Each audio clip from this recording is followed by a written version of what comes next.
précisément sur la position de la France, je voudrais dire ceci. C'est vrai, ça a été dit par notre ministre des Affaires étrangères, Sabrita, et par la ministre française des Affaires étrangères, Catherine Colonna.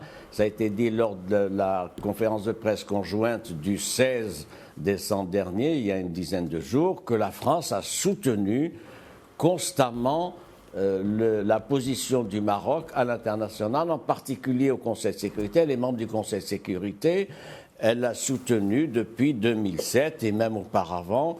Et les présidents français, sur ce plan-là, n'ont pas été défaillants. Avec une nuance, c'est qu'il y avait plus d'engagement, si je puis dire, pour l'histoire, il faut le dire, du président Chirac, du président Sarkozy, que du président Hollande et du président Macron. Maintenant, ce qu'on attend de la France, c'est quoi ? C'est de ne pas rester sur une position conventionnelle. La France, elle a amené à un stade conventionnel, j'allais dire diplomatique, de gestion des positions antérieures. Or, il y a des données nouvelles maintenant pour la question nationale, il y a des avancées et la France ne peut pas les ignorer. Quelles sont ces avancées ? Celles des États-Unis, on en a parlé, celles de l'Espagne, celles de l'Allemagne, d'autres pays, etc.